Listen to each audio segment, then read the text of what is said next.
Salut amis YouTube! À peine les vacances de la Toussaint sont-elles terminées que l'esprit de Noël commence à s'imposer. Les vitrines s'enneigent à vue d'œil, les catalogues de jouets sont publiés en masse, les boîtes aux lettres commencent à déborder de plis en direction du pôle Nord et surtout, il est temps de choisir son compagnon de patience, le fameux calendrier de l'Avent. Si tu veux te lancer dans sa fabrication maison, Little Mysteries t'a préparé un tutoriel pas à pas, mais avant cela, histoire de briller en société, elle a enquêté sur son histoire et son évolution, de ses origines à nos jours. A tout de suite!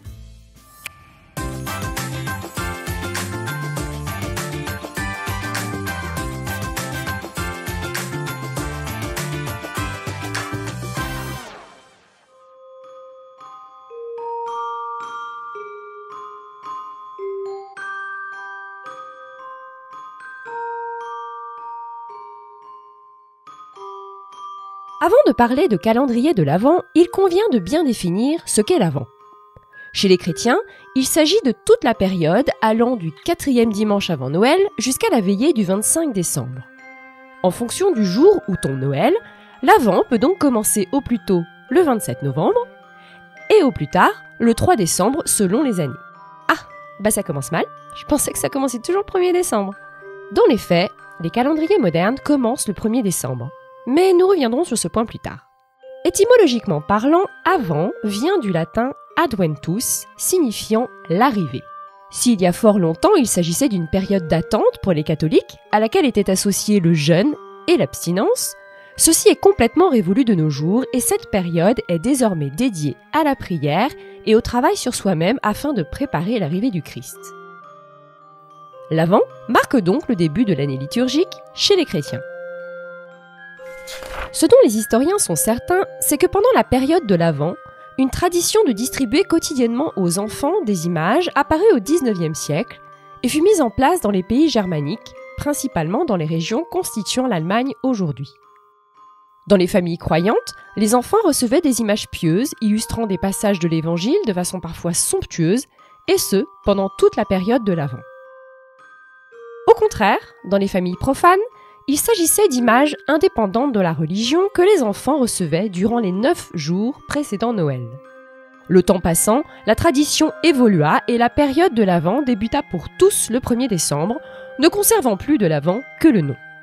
Certaines familles se mirent à fabriquer des calendriers regroupant 24 cases à ouvrir, chacune d'elles cachant une image pieuse ou non.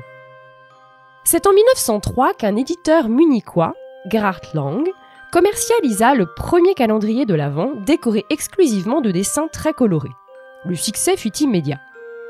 Dans les années 1920, les modèles évoluèrent et les différents imprimeurs dans la course au calendrier en proposèrent avec des fenêtres à ouvrir.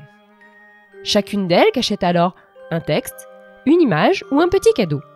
Rien de comestible encore, mais l'effet de surprise était là.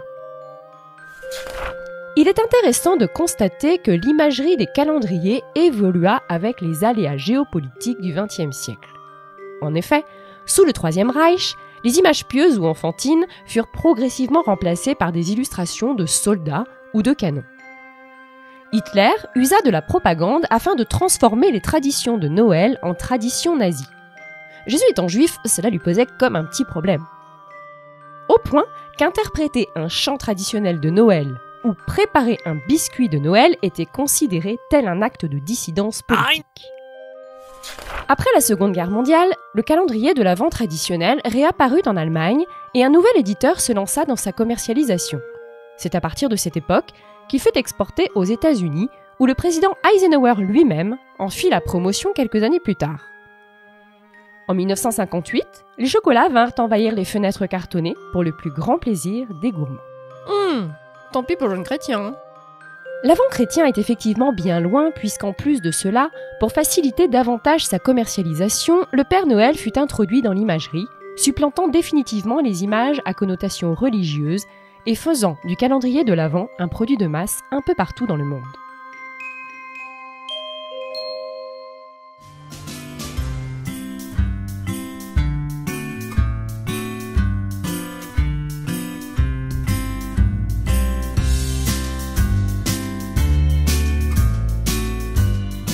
Plus que jamais, Noël est devenu une fête commerciale et tout ce qui s'y réfère rapporte gros. Les calendriers de l'Avent se déclinent sous moult formes, et tant les petits que les grands y trouvent leur bonheur. Ah oui, il y en a vraiment pour tout le monde.